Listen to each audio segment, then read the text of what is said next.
இந்த மெசேஜினுடைய தலைப்பு the husbandman or the householder, வீட்டு எஜமான் or எஜமான் என்று சொல்லி நாம் அதுக்கு விரிவுபடுத்தலாம். husbandman is the owner or the boss, தலைவர் அவர்தான்.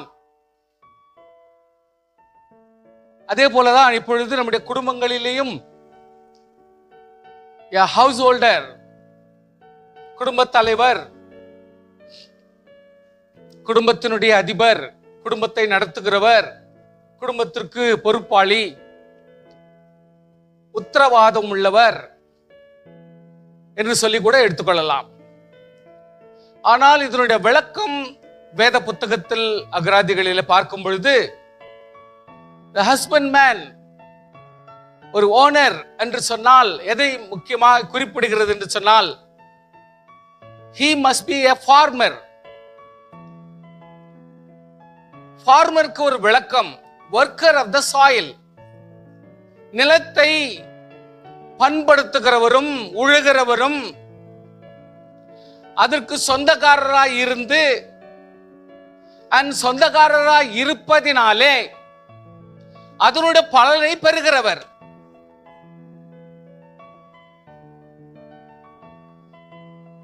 ஓனரா இருக்கிறது நியாயம், தலைவரா இருக்கலாம், அது உன்னுடைய உரிமை. நாம் செயல்பட வேண்டும். அந்த சாயில், அந்த நிலம், அந்த இடம், அந்த இடத்திற்கு பொறுப்பாளியா இருக்கும் பொழுது அதற்காக அவர் வேலை செய்ய வேண்டும். அதற்குரிய ப்ராவிஷன்ஸ் என்ன, முக்கியமான காரியங்கள் அதை போட வேண்டும், பண்படுத்த வேண்டும், சீர்படுத்த வேண்டும். இடைஞ்சலா இருக்கிறதும் தொல்லையா இருக்கிறதும் நாசத்திற்கு ஏதுவா இருக்கிறதையும் ரிமூவ் பண்ண வேண்டும். சுத்திகரித்த பிறகு அந்த நிலத்தில் என்ன செய்ய பயிரிட வேண்டுமோ அதை கருத்தாய் செய்ய வேண்டும். செய்து அதனுடைய பலனை பெறுகிறவன் மட்டுமே ஃபார்மர். அவரைதான் வேத புத்தகத்தில் ஹஸ்பண்ட் மேன் என்று சொல்லப்படுகிறது. Then indirectly who is husband man? தேவனாகிய கர்த்தர். வானத்திற்கும் பூமிக்கும் அதிகாரமுள்ள தேவன் மட்டுமே சகலவற்றுக்கும் அதிகாரியா இருக்கிறார். காரணம், அவர் சகலவற்றையும் செய்ய வல்லவர், எந்த நேரத்திலும் எல்லா இடங்களிலும் இருக்க வல்லவர், அவர் எதையும் செய்து முடிக்கிறவர். அதனால he is only the husband man, a capable person, தகுதியானவர், husband man. கர்த்தர் நம்முடைய ஆவிக்குரிய சபையையும் குடும்பங்களையும் கர்த்தர் இதற்கு ஒப்பனையாய் கர்த்தர் சொல்லிக் கொடுக்கிறார். இது ஒருவருடைய போதனை அல்ல, அல்லது ஒருவர் இஷ்டமான ஞானம் அல்ல, வேதத்தினுடைய அறிவு நமக்கு போதிக்கிறது. சோ இந்த வேத அறிவு நமக்கு போதிக்கும் பொழுது யோவான் 15ஆம் அதிகாரம் 1ஆம் வசனத்தை வாசிக்கிறோம். I am the true vine and my father is the husbandman. Who is husbandman?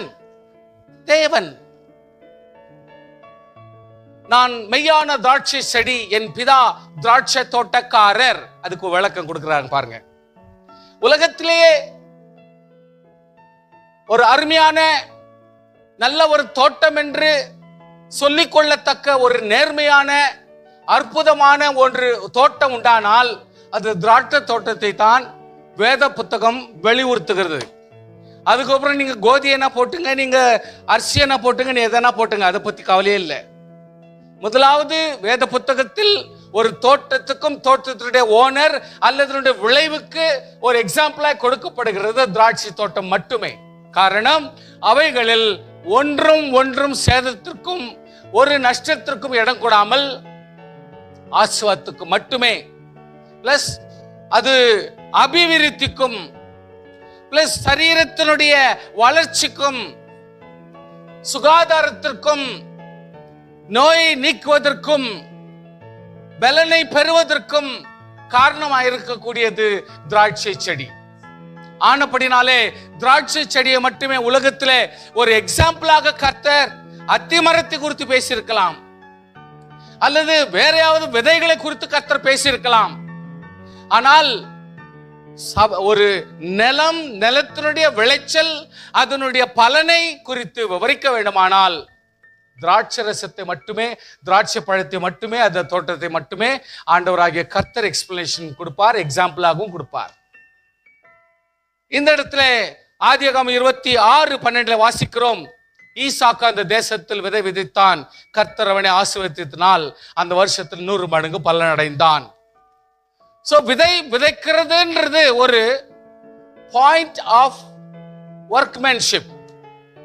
ஆனால் அதுக்குரியதான உரிமைகளும் அதுக்குரிய கிரமங்களும் முறையும் செயல்பாடுகளும் செய்யும் பொழுது ஆண்டவர் பலனை கொடுக்கிறார். பலன் பூமி கொடுக்கும், ஆனால் அதை மீறி அந்த பலனை அபிவிருத்தி செய்கிறவர் தேவனாகிய கர்த்தர். ஸ்தோத்திரம்.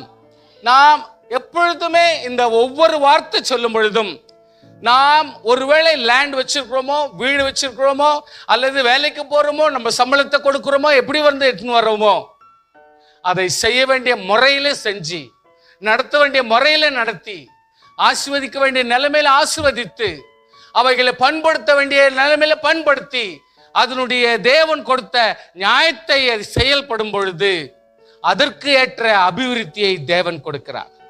ஸ்தோத்திரம் பண்ணுங்க பார்க்கலாம். ஸ்தோத்திரம் பண்ணுங்க பார்க்கலாம். A householder. Who is householder? Master of the house.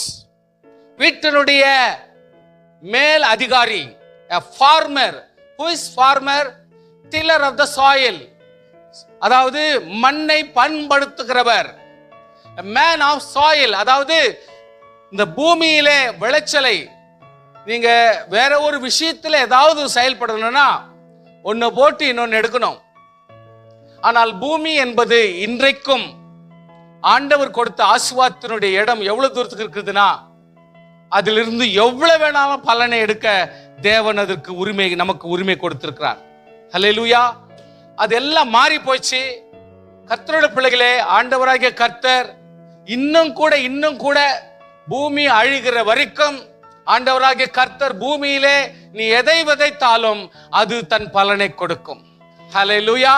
உன்னுடைய நியாயமான, நேர்மையான, ஒழுக்கமான, சீரான செயல்பாடுகள் உனக்குள் இருக்குமானால் உன்னுடைய லேண்ட் நிச்சயமாகவே ஆண்டவர் அபிவிருத்தியும் ஆசீர்வாதத்தையும் பெருக பண்ண போதுமானவர். ஹல்லேலூயா. இல்லாவிட்டால் அது சாபமாகவே இருக்கும். ஆனபடினால் இன்றைக்கு நாம் எவ்வளவு தூரத்துக்கு ஆசீர்வதிக்கப்படுகிறோம், எவ்வளவு தூரத்துக்கு பலப்படுகிறோம், எவ்வளவு தூரத்துக்கு வசதியும் வாய்ப்பும் ஆசீர்வாதத்தோடு முன்னேறுகிறோம், இது நம்முடைய உழைப்பிலும் நம்முடைய முயற்சியிலும் நாம் பேலன்ஸ் பண்ணுகிற தொழிலிலும் இந்த காரியங்கள் அடங்கியிருக்கும். அதற்கு ஏற்றவாறு தேவன் பலனை கொடுக்கிறார். அந்த தேவனுக்கு ஸ்தோத்திரம். ஹல்லேலூயா. 2 தீமோத்தேயு 3:2 வாசிக்கிறோம், நீயும் இயேசு கிறிஸ்துவுக்கு நல்ல போர் சேவகனாக தீங்கு அனுபவி. அதை சொல்லும் பொழுது, அதாவது எந்த வேலை செய்யணும்னாலும் அதை கொஞ்சம் ஒரு போர்ல ஒருத்த எப்படி போன உடனே எப்படி கணக்கா இருக்கணும் பாருங்க, இல்லைன்னா விட மாட்டாங்க. அது போல நாம் எந்த ஒரு தொழிலில் இறங்கினால் அதை கிரமத்தோடு செய்ய வேண்டும். ஸ்தோத்திரம். ஒரு குடும்பத்திலே கணவனானால் உன் கணவனுடைய பொறுப்பை நீ கரெக்டா செய்ய வேண்டும். நீ மனைவியானால் அந்த மனைவியினுடைய பொறுப்புகளை நீ முறுமுறுக்கு இல்லாமல் கரெக்டா செய்யணும். பைபிள் படிக்கிறீங்க சில பேர், ஏன்னா சில நேரத்தில் உங்களுக்கு சொல்றேன், நீங்க புரிஞ்சுக்கிறதுல இன்னும் நேர்மையா சொல்றேன். சில வசனங்களை வாசிக்க வைப்போம், பக்கத்து வசனம் ஒரு இச்சையான வசனமா இருக்கும், அதனால நாங்கள் அதில் போடவே மாட்டோம். சபையில எப்பொழுதுமே நாங்கள் அதை கொஞ்சம் கண்ட்ரோல்ல வச்சுக்குவோம். உங்கள் உள்ளத்தை, உங்கள் மனதை கெடுக்க எங்களுக்கு இஷ்டம் கிடையாது. உங்களுடைய உள்ளத்தை இச்சைக்கு இடம் கொடுக்கறதுக்கு இஷ்டம் இருக்காது. சில வசனங்களை படிக்க வைக்கும் பொழுது அந்த வசனத்தோடு சில நேரத்தில் ஒரே வசனத்தில் பாதி மட்டும்தான் நமக்கு தேவைப்படும், இன்னொரு பாதி வேற ஒரு தப்பான சூழ்நிலையாக இருக்கும். இது ஒரு வேற செக்ஸ் விஷயமா கூட இருக்கும். அதனால நாங்க ஞானத்தோடு அவைகளை ப்ரொபகேட் பண்ணாதபடி, ஜெபிக்கிற மனதுக்கு ஒரு விஷத்தை போடாதபடிக்கு நாங்கள் எப்பொழுதுமே வசனத்தை கொஞ்சம் பக்குவமா எடுக்கும். இதுதான் அறிவு. ஆனால் ஒரு வசனத்தை நீங்க படிச்சுட்டு பிறகு நீங்க பாட்டுக்கு 2வது வசனம் 3வது வசனம் படிச்சுன்னு போனீங்கன்னா you will be little much or very much diverted நான் சொல்லுவேன். அதனால உங்க மனது ஃபுல்லாவே மாறிடும். அதனால சில நேரத்தில் நான் சொல்லும் பொழுது கொஞ்சம் நீங்க புரிஞ்சுக்கணும். என்னை போல நீங்க புரிஞ்சுக்கிட்டீங்கன்னா உங்களுக்கு யூஸ் ஆகும். இல்லாவிட்டால் என்னடா நான் சொல்றது, எனக்கு நான் எவ்வளோ வருஷத்துல 40-50 வருஷம் நான் பார்த்துட்டேன்னு சொன்னா உங்களுடைய மேதாவித்தனத்துக்கு நான் பொறுப்பல்ல, என்னை விட்டுடுங்க. ஸோ புரிஞ்சுக்கிறவங்க புரிஞ்சுக்கின்னு நீங்க பலப்படுங்க. ஸோ கர்த்தருக்கு ஸ்தோத்திரம். தண்டில் சேவகம் பண்ணுகிறவன் எவனும், அதாவது ஒரு மார்ச் ஃபாஸ்ட்லயோ அல்லது ஒரு மிலிட்டரிலயோ அல்லது ஒரு தண்டில் ஒருத்தர் சேர்ந்துட்டான்னா அவன் எவனாகட்டும், உன்னுடைய அந்தஸ்து, உன்னுடைய குடும்பத்தினுடைய தகுதி அல்லது உன்னுடைய பேக்ரவுண்ட் எப்படின்னா இருக்கட்டும், தன்னை சேவகம் எழுதி கொண்டவனுக்கு ஏற்றவனாயிருக்கும்படி ஸ்தோத்திரம். அவங்க எந்த ஒரு மனுஷன் ஒரு மிலிட்டரி போனாலும் ஃபர்ஸ்ட் ஒரு கையெழுத்திட்டுக்குவாங்க, டீட்டெயில்ஸ் எல்லாம் எழுதிடுவாங்க, சைன் போட்டுக்குவாங்க. இதுதான் ரூல்ஸ் எங்களுதுன்னு. அதுக்கு அவன் கீழ்ப்படிந்துதான் அவன் காரியங்களை நடத்த வேண்டும். தான் இஷ்டத்திற்கு செய்யலாம் என்று நினைத்தால் அது ஒருபோதும் முடியாது. தண்டில் சேவகம் பண்ணுகிறவன், மிலிட்டரியில சேவகம் பண்ணுகிறவன் அவங்க இஷ்டத்துக்கு செயல்பட முடியாது. விசுவாசியே, கர்த்தருடைய கிருபையினாலே குடும்பத்திலும் சபையிலும் நம்முடைய பொறுப்புகளிலும் தேவன் நம்ம வைத்திருக்கிற இடங்களிலும் அது ஒரு மிலிட்டரி சிஸ்டம்னு வச்சுங்களேன். அந்த மிலிட்டரியில நம்ம எப்போ கர்த்தருக்கு என்று ஒப்பு கொடுத்து செயல்பட ஆரம்பிச்சிட்டோமோ இதுல 2வது பேச்சுக்கு இடம் இல்லை. கர்த்தர் சொல்லுபடி நாம் கீழ்ப்படிந்துதான் ஆக வேண்டும். ஹல்லேலூயா. ஆண்டவருடைய சொல் பிரகாரம் கிரமத் பிரகாரம் நாம் போனால் மட்டுமே ஆண்டவருடைய பலனை நாம் பெற்றுக்கொள்ள முடியும். ஸ்தோத்திரம் பண்ணுங்கள் பார்க்கலாம். தன்னை சேவகம் எழுதி கொண்டவனுக்கு ஏற்றவனாய் இருக்கும்படி பிழைப்புக்கு அடுத்த அலுவல்களில் சிக்கிக் கொள்ள மாட்டான். அதாவது நம்ம என்ன பழைப்போ அந்த பழைப்பு தான் பார்க்கணும், என்ன பழைப்போ அந்த பழைப்பு தான் பார்க்கணும். அந்த பழைப்புக்கு அடுத்த வேற எதனா விஷயம் தான் அதுல கவனம் கொடுக்க கூடாதுன்றார் ஆண்டவர். ஹல்லேலூயா. பவுல் அப்போஸ்தலன் அதான் சொல்றாரு. ஒருவன் மல்யுத்தம் பண்ணினால் சட்டத்தின்படி பண்ணாவிட்டால் முடிசூட்டப்படான். நீங்க குஸ்தி போடுறதுக்கு நீங்க ஆயத்தமாகி அதுக்கு நீங்க சைன் போட்டு உள்ள போனீங்கன்னா அதுக்கு ஒரு சிஸ்டம் இருக்குது. எங்க அடிக்கணும், எங்க அடிக்க கூடாது, எந்த இடத்துல கேம் அதாவது ப்ரோக்ரெசிவா எடுக்கணும், அந்த சிஸ்டம் தெரியலன்னா அதனுடைய பழக்கப்படலாம்னா நம்ம வெற்றியை பெற முடியாது, அது கிரீடம் பெற முடியாதுன்றாங்க. பிரயாசப்பட்டு பயிரிடுகிறவன் பலனில் முந்தி பங்கடைய வேண்டும். நம்ம கஷ்டப்படுறோம், வேதனைப்படுறோம், குடும்பத்தை நடத்துறோம், எல்லா பணச்செலவு பண்றோம், மேனேஜ் பண்றோம். நாம் பலனடைய வேண்டும், குடும்பம் பலனடைய வேண்டும், என் குடும்பம்ன்ற உரிமை நமக்கு வர வேண்டுமானால் தேவன் நம்முடைய பிரயாசத்தினுடைய பலனை கொடுக்க வேண்டும். ஸ்தோத்திரம் பண்ணுங்க பார்க்கலாம். ஹல்லேலூயா. அது இல்லைன்னா அர்த்தமே இல்லாம போய்விடும். அதனால தான் ஆண்டவர் சொல்லுகிறார், நீங்கள் தேவனுடைய பண்ணையும் ஸ்தோத்திரம் தேவனுடைய மாளிகையுமா இருக்கிறீர்கள். What is that பண்ணை? It's a church. It's the church. Church is referred to as God's husbandry. 1 கொரிந்தியர் 3:9 வாசிக்கிறோம், நீங்கள் தேவனுடைய பண்ணை. சோ பண்ணையில நம்ம எல்லாருமே டிஃப்ரெண்ட் ஃபேமிலிஸ் வேலை செய்யறோம், படிக்கிறோம், பாடங்களை தெரிந்து கொள்கிறோம். இதை படிச்சுட்டு வீட்டில் போயிட்டு நம்ம பல வேலைகளை நம்ம செஞ்சுக்கிறோம், பல காரியங்களை நாம் எக்ஸிக்யூட் பண்றோம், அதை வச்சு நம்ம வாழ்றோம். கர்த்தர் நமக்கு பலனை அளிக்கிறவர். அதனால கர்த்தருடைய பிள்ளையே, இந்த பண்ணையில வேலை செய்யற, இந்த பண்ணையில மெம்பரா இருக்கிற நம்ம எல்லாருமே கர்த்தருடைய பிள்ளைகளாய் தேவன் நம்ம அங்கீகரித்திருக்கிறார். ஆம், ஆசீர்வதிக்கப்பட்டவர்களாய் வாழ வேண்டுமானால் கர்த்தருக்கென்று கிரமம் இருக்க வேண்டும். ஹல்லேலூயா. என்ன இடத்துல இருக்கிறோம், என்ன செய்யறோம் என்பதை கவனம் இருக்கணும். அதுல மிஸ்பிஹேவ் பண்ணவே முடியாது. தேவனுடைய மாளிகையாகத்தான் நம்ம வாழணும் ஒழிய குடிசைகளாய் வாழணும்னு கர்த்தர் சொல்லவே இல்லை. ஹல்லேலூயா. நம்ம அசிங்கமா ஒன்னுக்கும் குறைச்சலாகவும், ஆண்டவரே ஒரு சாப்பாட்டுக்காகவும் ஒரு துணிக்காகவும் இதுக்காக வேண்டிக்கோ கர்த்தர் சொல்லவே இல்லை. அஞ்ஞானி மட்டும்தான் அதுக்கெல்லாம் வேண்டிக்குவான்றார் ஆண்டவர். அல்லேலூயா. கர்த்தருக்கென்று பிழைக்கிறவர்கள் ஒருபோது தேவையில்லாத உணவுக்காகவும் உடைக்காகவும் தங்கெழுத்துக்காக சொல்ல மாட்டார். காரணம், அழைத்தவர் உண்மை உள்ளவர், அவர் தேவைகளை சந்திப்பார். ஹல்லேலூயா. நம்மை விட தேவன் உண்மை உள்ளவர். ஸ்தோத்திரம் பண்ணுங்க பார்க்கலாம். நம்மை விட கர்த்தர் நல்லவர், அவர் நிச்சயம் அதை செய்வார். ஓகே, நான் இப்போ உங்களுக்கு லேண்டு குறிச்சும் ஃபார்மரை குறிச்சும் ஹஸ்பண்ட் மேன் குறிச்சும் பண்ணையை குறிச்சும் டீட்டெயில்ஸ் ஓரளவுக்கு நமக்கு தெரிஞ்சு போச்சு. நம்ம ஓரளவுக்கு படிச்சிட்டோம். இதை குறித்து ஆண்டவராகிய கர்த்தர் தானியேல் புஸ்தகத்தில் எப்படி எக்ஸ்பிளனேஷன் கொடுக்கிறார்? அந்த ஹஸ்பண்ட் மேன், பண்ணையில் இருக்கிறவங்க அல்லது ஃபார்மர் அல்லது ஹவுஸ் ஹோல்டர் அல்லது ஓனர், இப்படிப்பட்ட குடும்பத்தினுடைய தலைவர், அவரை குறித்து தானியேல் புத்தகத்தில் என்ன வாசிக்கிறோம் என்பதை கொஞ்சம் நம்ம கவனமா கேட்டுக்கலாம். நீங்க தானியேல் புத்தகம் போக வேண்டிய அவசியம் இல்லை, பார்த்துக்கலாம். 13 மார்க் எழுதின சுவிசேஷம் 13ஆம் அதிகாரத்திலே 14 சில வாழ்க்கையை வாசிக்கிறார். மேலும் பாழாக்குகிற அருவருப்பை குறித்து தானியேல் தீர்க்கதரிசி சொல்லியிருக்கிறானே. சோ இந்த இடத்துல ஆண்டவர் ரெஃபர் பண்றாரு தானியேல் புக்ல. தானியேல் மூலமா கர்த்தர் என்ன சொல்லியிருக்கிறார் என்பதை மார்க் புக்ல கர்த்தர் எக்ஸ்பிளனேஷன் கொடுக்கிறார். எப்படி? மேலும் அருமையான சகோதரனே, சகோதரியே, சிஸ்டர், பிரதர், கொஞ்சம் பாருங்க. பாழாக்குகிற அருவருப்பை குறித்து, பாழாக்குகிற அருவருப்பு இந்த கடைசி காலங்களிலே உன்னை வேதனைப்படுத்துகிறதும், உன்னை நாசப்படுத்துகிறதும், உன்னுடைய சமாதானத்தை கெடுக்கிறதும், உன்னுடைய ஆறுதலை கெடுக்கிறதும், குடும்பத்தில் அசமாதானத்தை உண்டு பண்ணுகிறதும் ஆன அருவருப்பு அப்படின்றது ஒண்ணு உலகத்தில் இருக்குது.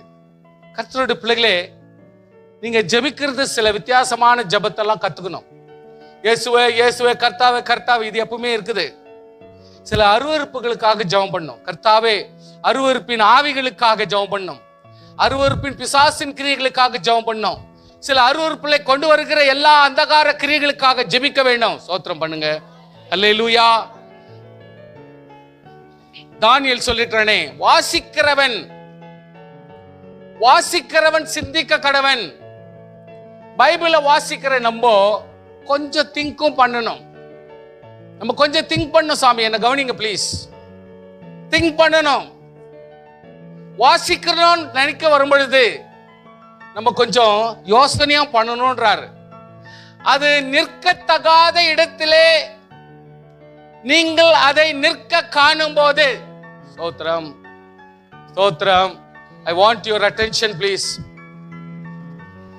இப்படிப்பட்ட ஒரு உருவம் நீங்க எதிர்பார்க்கல, ஆனா இப்ப நிக்குது. இப்படிப்பட்ட ஒரு அருவருப்பு நீங்க எதிர்பார்க்கல, ஆனா இப்ப நிக்குது.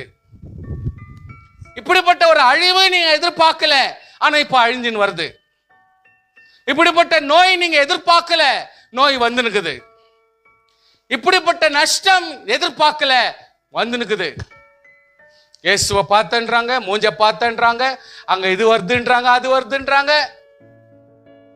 மோடி வித்த மாதிரி நடக்க ஆரம்பிச்சிச்சு. இப்போ புடுபுடிக்கு மாதிரி இங்க இருக்குது, அங்க இயேசு, அங்க இயேசு இருக்கிறாரு, இது இருக்கிறாரு, அது இருக்கிறாரு, என்னென்னவோ இப்போ வேடிக்கை பண்ணி இயேசு கிறிஸ்துவுக்காக பரிசுத்தம் வாழ்ற அந்த வாழ்க்கை போயிட்டு இப்ப எல்லாமே ஆக்டிங்ல வந்து நிக்குது. நான் பரிசுத்தம், நான் ரொம்ப பெரிய ஆளு, நான் ரொம்ப கிரேட்டு, நான் ரொம்ப இது அதுன்ற எக்ஸ்போஜர் ஓவரா காட்டுற காலம் வந்து சேர்ச்சு. ஆண்டவர் தான் சொல்றாரு, நீங்க நிற்கத்தகாத இடத்திலே, அது நிற்கத்தகாத இடத்திலே நீங்கள் அதை நிற்க காணும் போது, ஹல்லேலூயா, நிற்க வேண்டிய காரியம் இவ்வளவு காலமா நான் பார்க்கல, இப்போ பிசாசு நிக்குது, அந்தகாரம் நிக்குது, அசுத்தம் நிக்குது, இச்சை நிக்குது, எல்லா போர்னோகிராஃபி நிக்குது, எல்லா இச்சைகளும் நிக்குது, எல்லா அக்கிரமும் நிக்குது, எல்லா பொய்யும் நிக்குது. எங்க? விசுவாசிகள் மத்தியிலே நிக்குது. எல்லா அதாவது திருடு நிக்குது, எல்லா வித காரியங்களும் ஓப்பனா நிக்குது.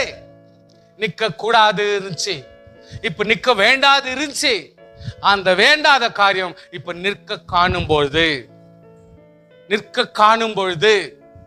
இப்ப நம்ம பார்க்கிறோம், எங்க பார்த்தாலும் இச்சைகளும் பிசாசின் கிரியைகளும் அந்தகார கட்டுகளும் இன்றைக்கு எந்த விதத்திலும், அதாவது you don't need TV, you don't need tape record, you don't need all everything, total பிசாசும் கையில வந்துச்சு. இப்போ கம்ப்ளீட் பிசாஸ் நம்ம கையில இருக்குது.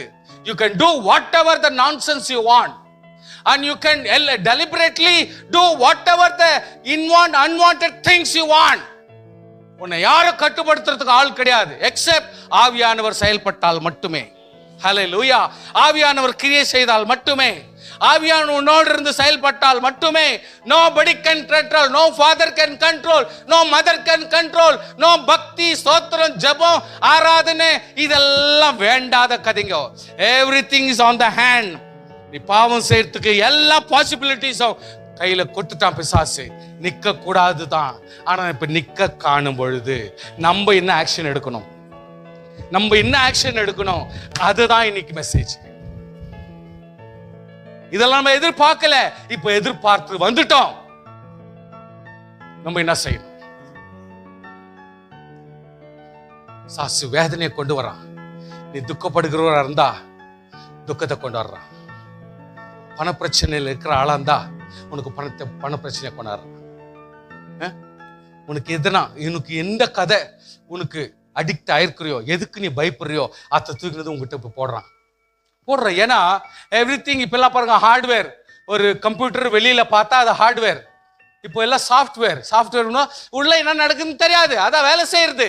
இன்றைக்கு எல்லாமே சாஃப்ட்வேர் கதை தான். பிசாசானவன் வெளியிலிருந்து செயல்படுகிற காலம் போயிடுச்சு. எல்லாம் இன்டர்னல் சாஃப்ட்வேர்ல தான் ஓடி இருக்குது. உள்ளுக்குள்ளவே தான் குமுறுது. சோத்திரம் பண்ணுங்க பார்க்கலாம். எல்லாம் உள்ளுக்குள்ளவே தான் வேலை செய்யுது. ஹல்லேலூயா. எல்லாம் மனுஷனுக்குள்ளவே தான் எல்லாம் செயல்படுது. எதுவும் வெளியில காட்ட வேண்டிய அவசியம் இல்லை, ஷோ ஆஃப் பண்ண வேண்டிய அவசியம் இல்லை.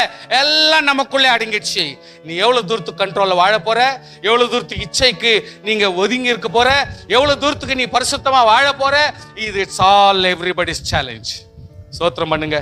நான் ஒரு விசுவாசியா இருந்தால் ஒவ்வொரு நாளும் நான் இது கடைசி காலம், இதுக்கு மேல சான்ஸ் கிடையாதுங்க.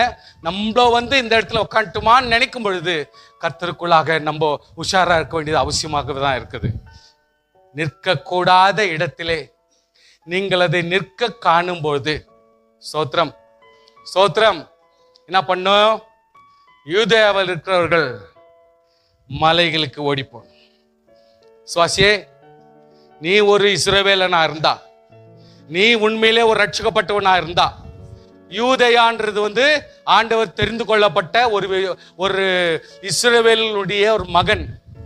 அவனுக்கு கர்த்தர் ஆலோசனை கொடுக்கிறார். என்னன்னா, நீ யூதேயாவில் இருக்கிறவனா இருந்தா, நீ ரட்சிக்கப்பட்டவனா இருந்தா, ஒரு இஸ்ரேலினுடைய மகனாய் நீ இருந்தால், அல்லது நீ ரட்சிக்கப்பட்டிருந்தால், நீ என்ன பண்ணு? மலைக்கு ஓடிப்போ, அன்று சமுத்திரத்துல ஓடிப்போ, கர்த்தரை நோக்கி ஓடிப்போ, ஜெபத்தை நோக்கி ஓடிப்போ. ஹல்லேலூயா.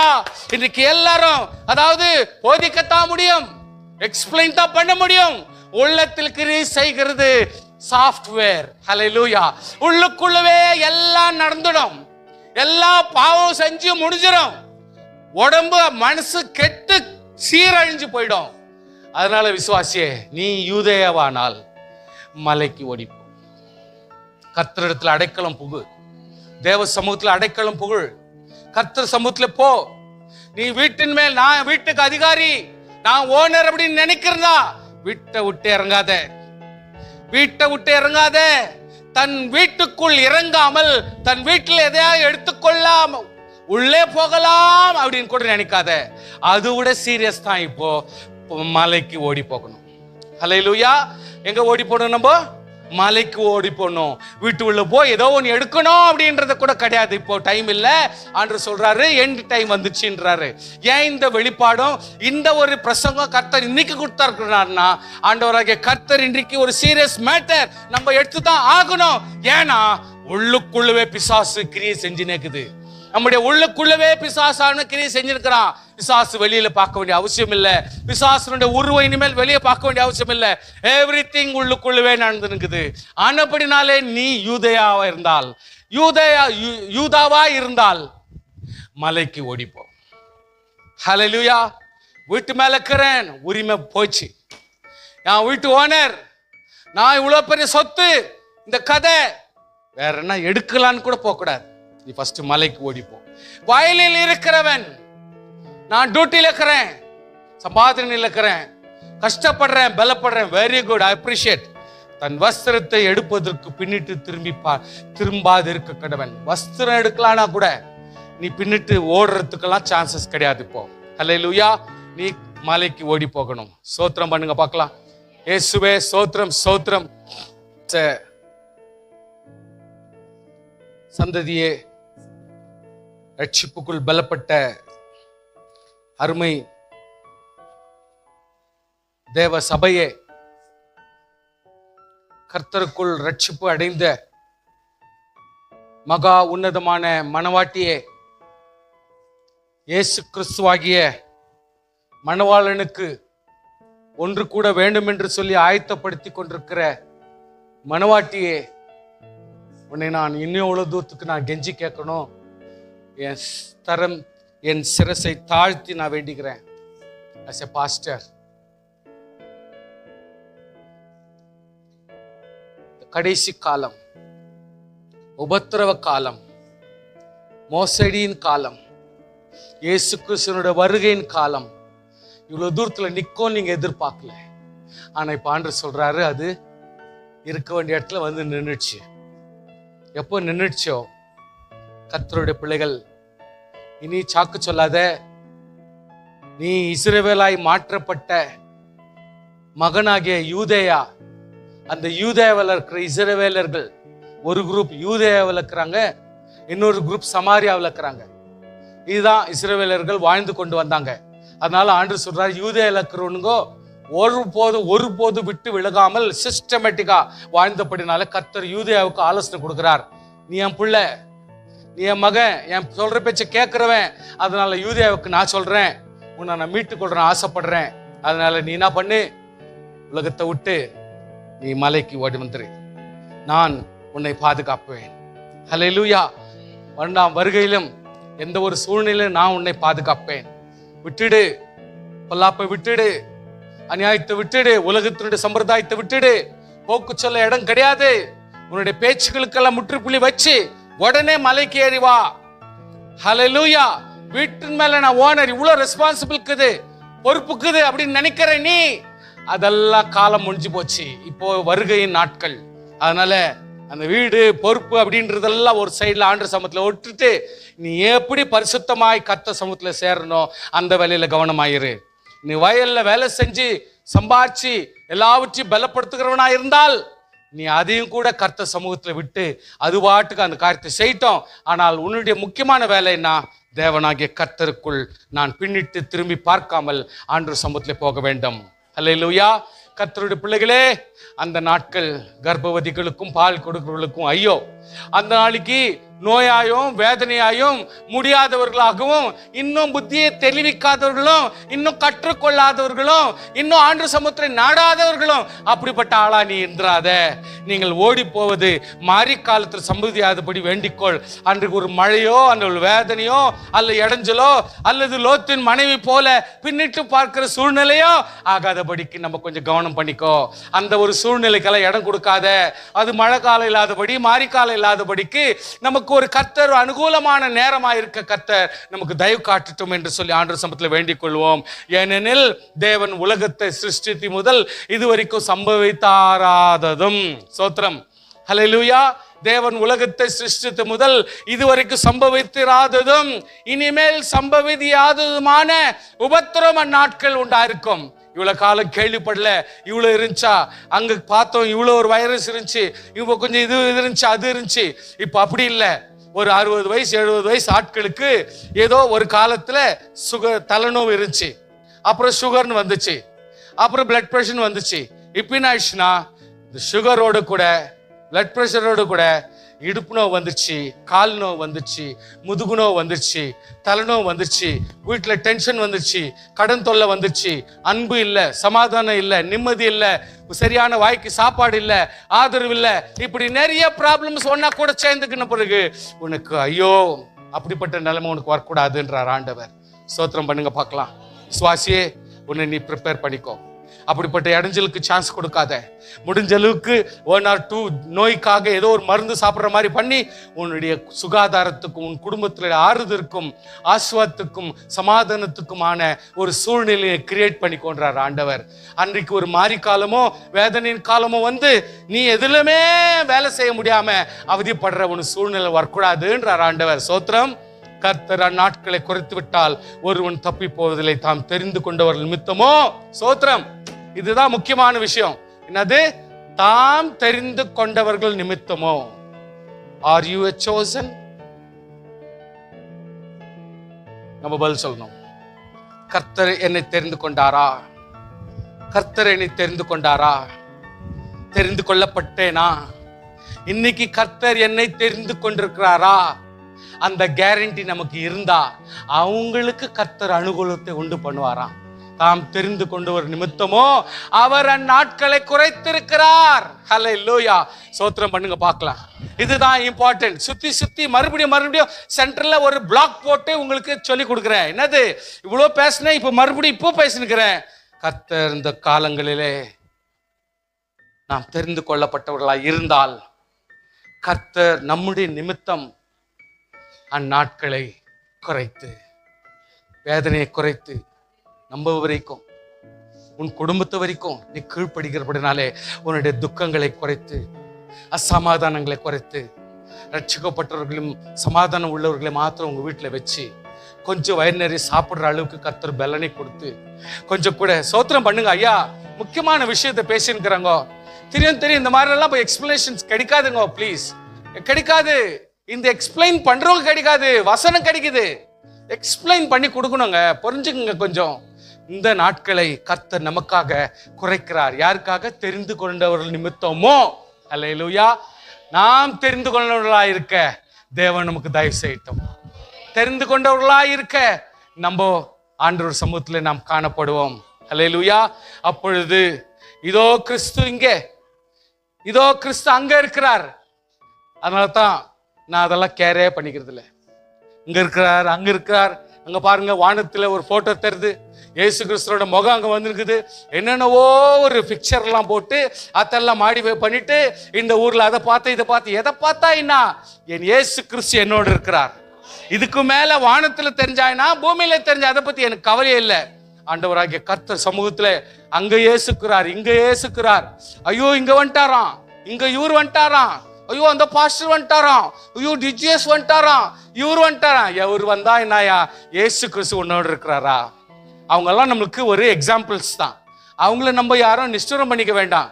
அவங்கெல்லாம் ஒருத்தருக்கு ஒருத்தர் நல்ல மாதிரி பலப்பட்டாங்கன்னா அவங்க நமக்கு எடுத்துக்காட்டா இருக்க போறாங்க, அவ்வளவுதான். ஆனா அவங்க கடவுள் இல்லையே. அதனால கர்த்தருடைய பிள்ளைய நம்முடைய வாழ்க்கையில கொஞ்சம் கூட சிந்திச்சு நீங்க பலப்படணும். அங்க இயேசு இங்க இயேசுன்னு அதை பத்தி எல்லாம் நீங்க கவலாதீங்க, நம்பாதீங்கன்றார் ஆண்டவர். நம்பாத கள்ள கிறிஸ்துக்களும் கள்ள தீர்க்கதரிசிகளும் இருப்பாங்க. அதனால இனிமால் தீர்க்க தரிசனங்களுக்கும் மற்ற காரியங்களுக்கும் கவனம் கொடுத்து ஓடாதீங்க. வஞ்சிக்கத்தக்கதாக தெரிந்து கொள்ளப்பட்டவர்கள் பாருங்க, நம்மெல்லாம் chosen people, தெரிந்து கொள்ளப்பட்டவர்கள். இந்த தெரிஞ்சு கொள்ளப்பட்டவர்கள் வஞ்சிக்கத்தக்கதாக, புரியுதுங்களா? தெரிஞ்சு கொள்ளப்பட்டவர்களே, ரட்சிக்கப்பட்டவர்களே, ஒழுக்கமா இருக்கிறவர்களே அவன் திசை திருப்பணும். என்ன பண்ணுவான்? அடையாளங்களும் அற்புதங்களும் பண்ணுவோம். அற்புதம் பார்த்தோம் நம்ம அப்படியே ஃபெயிண்ட் ஆயிடுவோம். ஐயோ என்ன அற்புதம் பாருங்க, என்ன சொகாயிட்டாங்க பாருங்க, என்ன இதாயிட்டாங்க பாருங்க. இதெல்லாம் அதாவது நான் உங்களுக்கு எதுக்கு சொல்றேன்னா, சில நேரத்தில் டிவியோ இல்லை செல்போன்ல பார்த்துனே இருப்பாங்க, அற்புதங்கள் அப்படியே நடந்து நிற்கும், ஒவ்வொன்றா நடந்து நிற்கும். அதை பார்த்து அப்படியே எக்ஸைட் ஆகுறது. ஐயோ ஐயோ இயேசு கிறிஸ்து எவ்வளவு அற்புதம் பண்ண. அற்புதம் இது ஒரு ரட்சிக்கப்படாதவனுக்கு ஒரு எவிடன்ஸ். ரட்சிக்கப்பட்டவனுக்கு அற்புதம் ஒரு பொருட்டல்ல, நம்மளே தான் ஒரு அற்புதம். சோத்திரம் சோத்திரம் பண்ணுங்க பார்க்கலாம். சோத்திரம் சொல்லுங்க எல்லாரும். நாம் தான் அற்புதம். அற்புதம் நம்ம வாழ்க்கையில நம்ம டெய்லி பண்ணிக்கிற விவகாரம். கர்த்தர் நமக்கு அற்புதமாக இருப்பார், தேவைகளை சந்திப்பார். ஹல்லேலூயா. நமக்கு அற்புதம் அடையாளம் எல்லாம் ஒரு பொருட்டா வரக்கூடாது, நம்ம கணக்குல வைக்க கூடாது. இனிமேல் நீங்களோ எச்சரிக்கையா இருங்கள். ஹல்லேலூயா. இங்க பாருங்க, இதான் முக்கியமான விஷயம். இதோ எல்லாவற்றையும் முன்னதாக உங்களுக்கு அறிவித்தேன். இதோ எல்லாவற்றையும் முன்னதாக உங்களுக்கு அறிவித்திருக்கிறேன். இப்போ நம்ம சொல்லி கொடுத்துட்டோம். அதனால முன்கூட்டியே இனிமேல் நடக்க போறதுக்கு முன்கூட்டியே இப்போ சொல்லி கொடுத்தாச்சு. அதனால இனிமேல் நம்ம சாக்கு போடுறதுக்கு சான்சஸே கிடையாது. விசுவாசிங்க அலர்ட்டா இருக்கணும். ஆண்டவராகிய கர்த்தர் அற்புதம் அடையாளம், இந்த அதிசய தீர்க்க தரிசனம், இந்த கதை இதெல்லாம் மலையேறி போச்சு. ஆண்டவராகிய கர்த்தர் நம்மோடு கூட வாழ்ந்து கொண்டிருக்கிறார். ஸ்தோத்திரம். ஹல்லேலூயா. நேர்முகமாய் வாழ்ந்து கொண்டிருக்கிறார். அந்த வாழ கர்த்தர் நமக்கு தயவு செய்வாராக. தாம் தெரிந்து கொண்டவர்களை பூமியின் கடைமுனை முதற்கொண்டு வானத்தின் கடைமுனை மட்டுமல்ல 4 திசைகளும் இருந்து கூட்டி சேர்ப்பாய். இதுதான் செகண்ட் கமிங். ஹல்லேலூயா. தாம் தெரிந்து கொள்ளப்பட்டவர்கள். ஸ்தோத்திரம். கையை வைத்துங்க பார்க்கலாம். தாம் தெரிந்து கொள்ளப்பட்டவர்கள். ஹல்லேலூயா. ஆண்டவராகிய கர்த்தர் தெரிந்து கொள்ளப்பட்ட நாம் என்ன நடக்கணும்னா, பூமியின் கடை முதற்கொண்டு வானத்தின் கடைமுனை மட்டும் உள்ள தேவதூதனா இருந்தாலும், செத்து போனவர்களா இருந்தாலும், இனி சாகிறவர்களா இருந்தாலும், மறைவாய் புதைக்கப்பட்டிருந்தாலும், ஆண்டவராகிய கர்த்தருக்கு முன்பாக 4 திசைகளிலும் இருந்து கர்த்தர் கூட்டி சேர்ப்பார். இந்த கர்த்தருக்கு ஸ்தோத்திரம். ஹல்லேலூயா. ஆண்டவராகிய கர்த்தர் நம்மை கூட்டி சேர்க்க போதுமானவர். அத்தி மரத்திலே ஒரு ஓமையை கற்றுக்கொள்ளுங்கள்.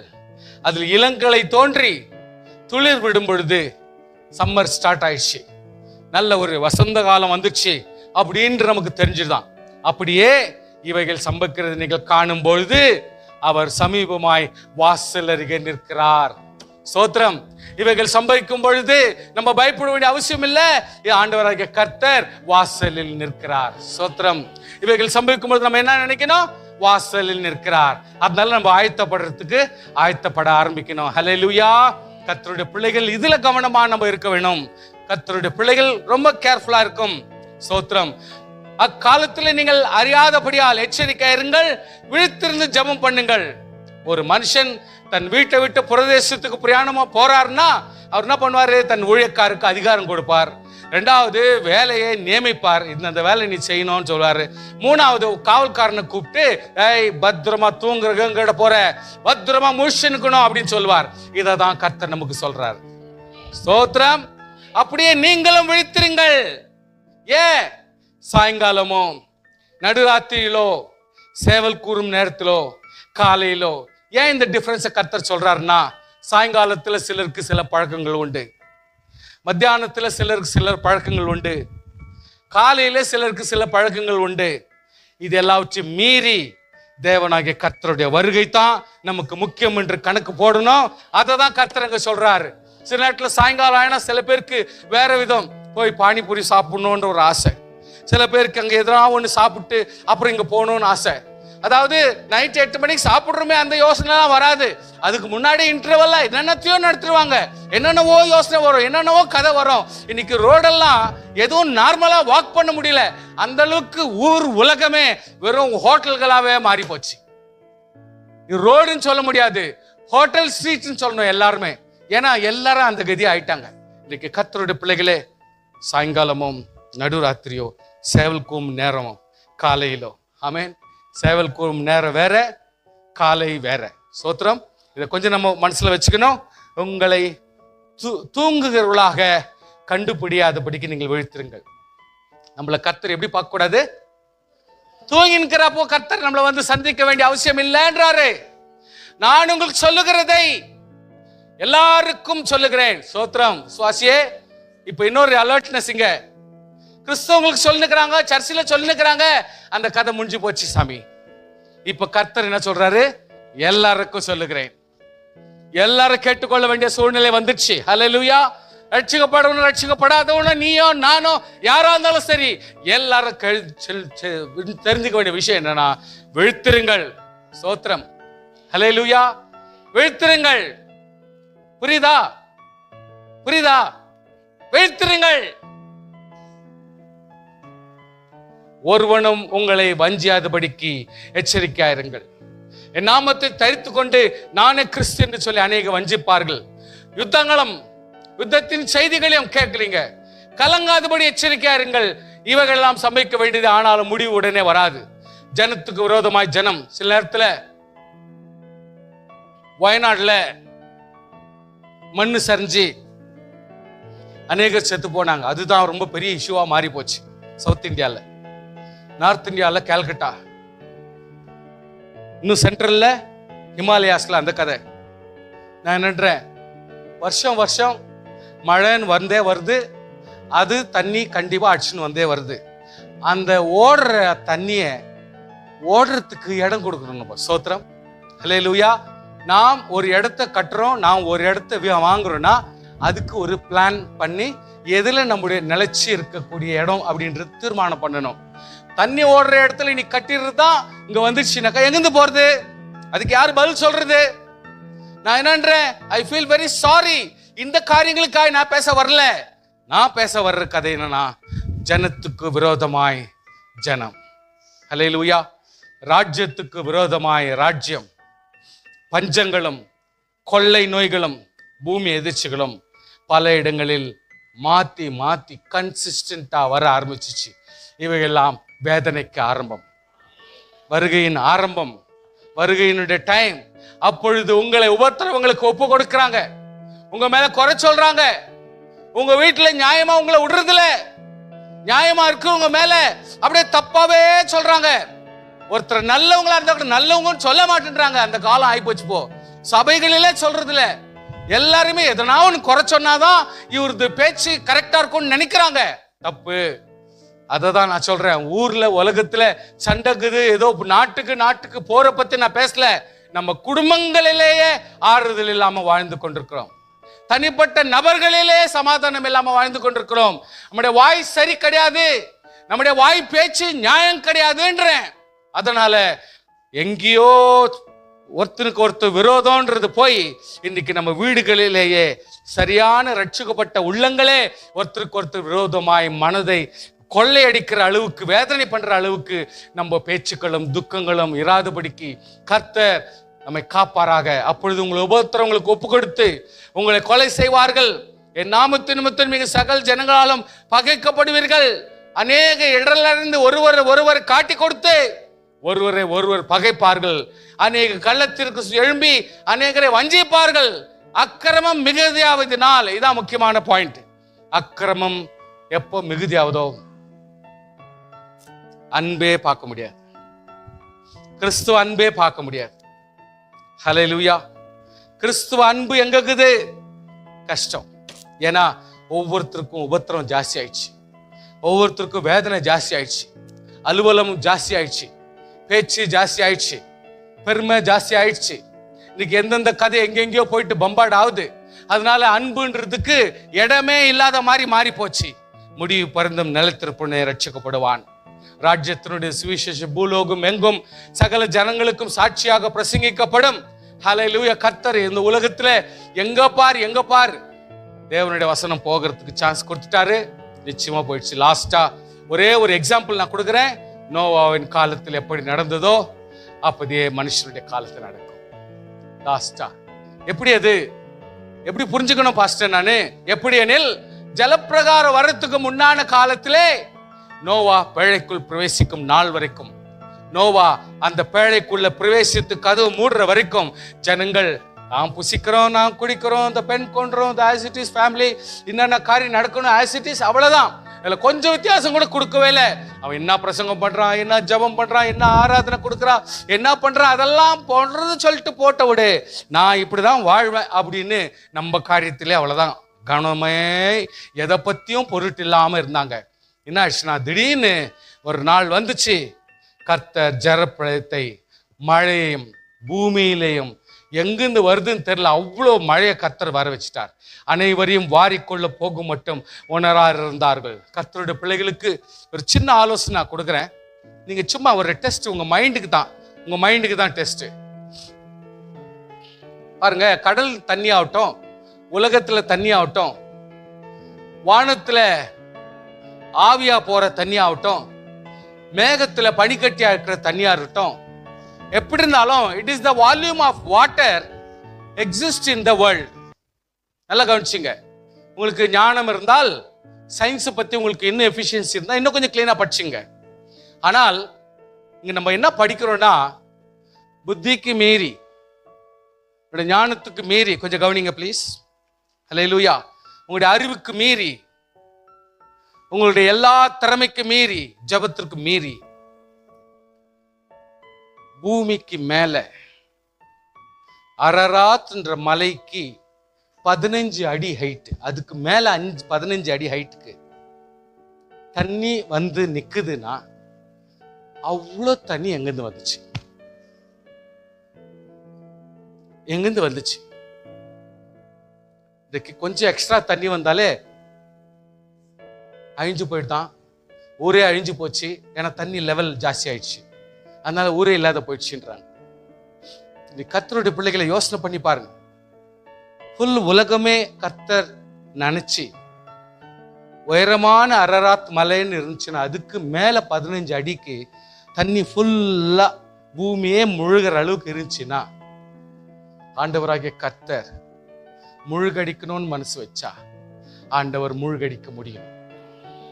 இவ்வளவு தண்ணி இல்லை, இவங்கெல்லாம் வாழணும், இதுக்கு மேல நீ வராதேன்னு சொல்லிட்டு கட்டளையிட்டு, இவ்வளவுதான் சென்னை வரைக்கும் தான் தண்ணி வரணும், 350 அடி ஹைட்ல இருக்கிற பெங்களூர் வரைக்கும் தண்ணி வர வேண்டாம் அப்படின்னு ஆண்டவர் சொல்லிட்டா கதை அவ்வளவுதான் முடிஞ்சு போச்சு. ஸோ இது கர்த்தர் எதை நினைக்கிறாரோ அதை ஆண்டவர் செய்ய முடியும். அதனால கர்த்தருடைய பிள்ளையே ஜலப்புழை வந்து அனைவரையும் வாரிக்கொள்ள போக மட்டும் அவங்களுக்கு உணர்ச்சி வரலன்னா, உணர்ச்சியை குறித்து கர்த்தர் பேசுறார். ஒரு விசுவாசிக்கு உணர்வு வேணும், ஒரு விசுவாசிக்கு உணர்வு இருக்கணும். ஹல்லேலூயா. அந்த உணர்வு இருந்தா மட்டும்தான் எந்த ஒரு மனுஷனையும் மனுஷனாக மாற்ற முடியும், விசுவாசியாக மாற்ற முடியும். அப்படியே மனுஷகுமாரன் வரும் காலமும் நடக்கும் என்று கர்த்தர் சொல்லுகிறார். ஹல்லேலூயா. 2 பேர் வயலில் இருப்பார்கள், ஒருவன் ஏற்றுக்கொள்ளப்படுவான், ஒருவன் கைவிடப்படுவான். 2 ஸ்திரீகள் ஏந்திர அர்ச்சனிப்பாங்க. 2 பேர் தான் நம்ம ஏந்திர அர்ச்சனிக்கிறோம். அதுல ஒருத்தர் ஏற்றுக்கொண்டு ஒருத்தர் கைவிடப்பட்டால் கதை என்னாச்சு? அப்போ 2 பேருக்குள்ள ஐக்கியம் வரலாற்றுல இருந்துச்சு, ஆனால் ஆவிக்குரிய வாழ்க்கையில இல்லை. சோ கர்த்தருடைய பிள்ளைகளே விழித்திருங்கள். திருடன் வர்றது தெரியாத நமக்கு சொல்லிட்டா வருவான், தெரியாதனமா வருவான். அந்த மாதிரி மனுஷகுமார் வர்ற காலத்துல நம்ம கொஞ்சம் புரிஞ்சுக்கொள்வோம். கர்த்தர் பெரிய காரியங்களை செய்வார். ஜெபம் செய்வோமாக.